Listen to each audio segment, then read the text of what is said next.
Mr. Gorbachev, tear down this wall.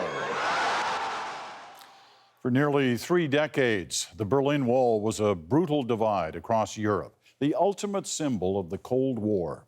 In the end, it wasn't Ronald Reagan or Mikhail Gorbachev who brought down the wall. It fell because of the valiant and desperate efforts of ordinary citizens, especially the young.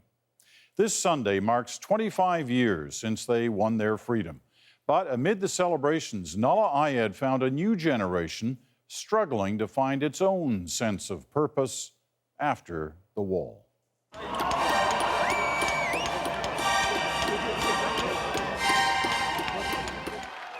We marveled at the bravery of a breakthrough, of reaching beyond an iron curtain to scale the walls of history, to dance to the sound of change.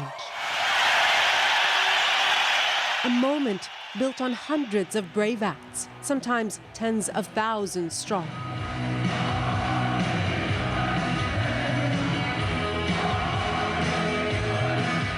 A perfect storm of rebellion, when everything, even a rare Bruce Springsteen concert in communist East Berlin, seemed to point in one inevitable direction. And then right after Born in the USA, he took out a little note out of his pocket with his speech in German, saying, I came to play in the hopes that one day the barriers will be torn down. And people went wild. We gazed upon the chimes of freedom flashing. And then he played Chimes of Freedom. So he was sending all kinds of messages to the young East German people. Hey, don't give up. They didn't give up. And that day was just one of many nails in the coffin of an expired regime that walled them in, shot them for escaping, and sometimes beat them for just wanting to hear music. The wall has now been gone almost as long as it stood here, a whole new generation raised in its shadow.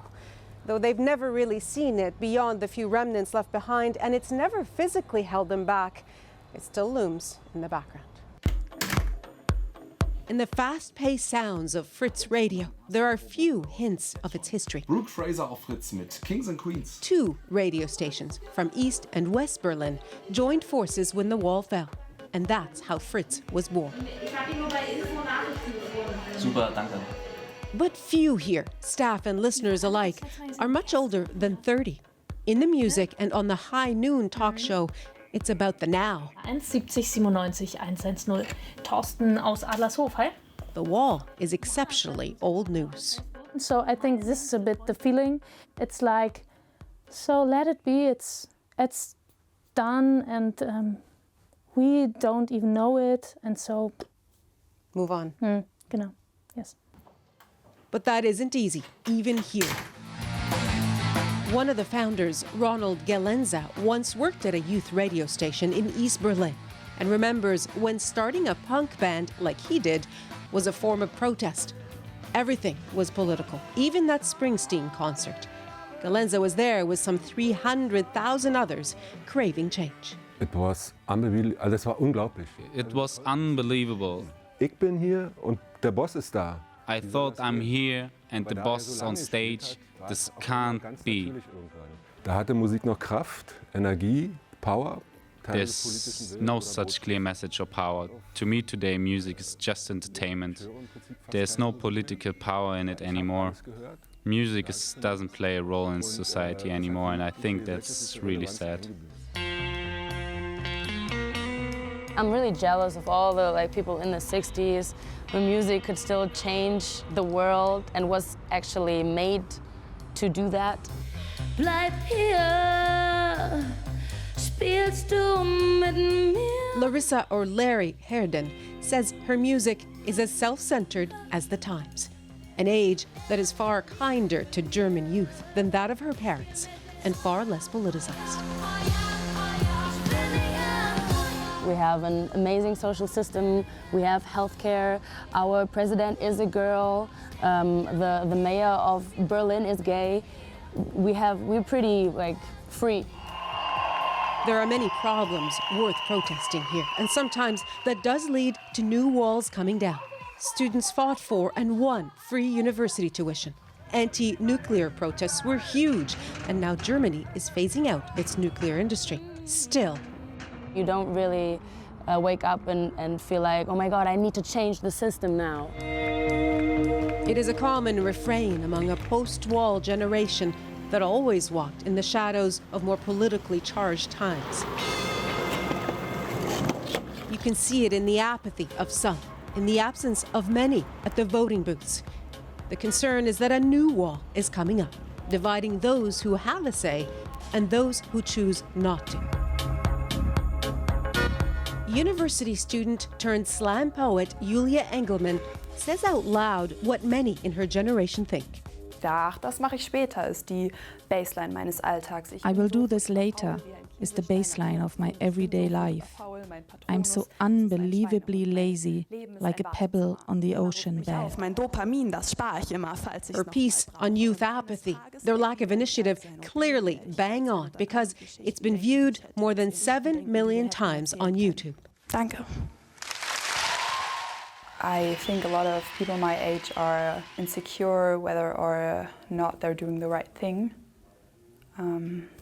which maybe is the result of having so many options and so many decisions to make. Gegen Wind pusten bis. But even among the apathetic, the wall generation has made its mark.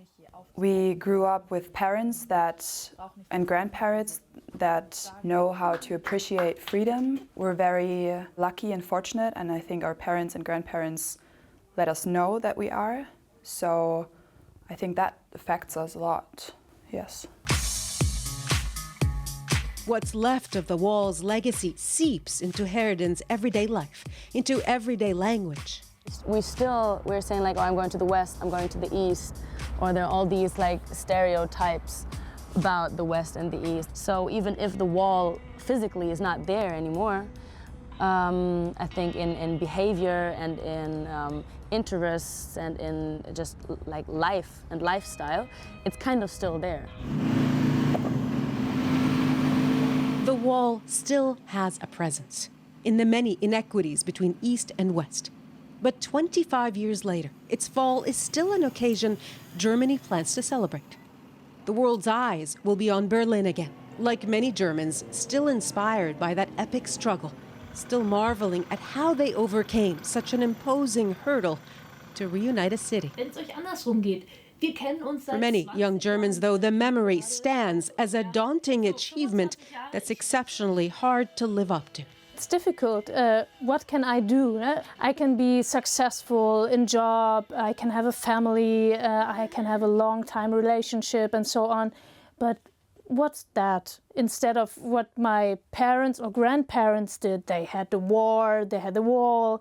What have we? We had nothing. So I think it's possible that they think so. Then okay, I have this boring life and I stay home. Natürlich sind heute die Möglichkeiten für junge Leute nicht mehr so dramatisch. Of course, the fall of the wall was such a dramatic event and such a historic event. Of course, that can't be matched, but young people can, and they should find ways to engage in other things in this world. It's a whole different type of motivation and struggle if you actually have a wall and not just one inside your head. The only thing that's stopping us is ourselves, and that's our struggle. Still, even those notes at that spot are an achievement, and that can only be understood by looking back. Nahla Ayed, CBC News, Berlin.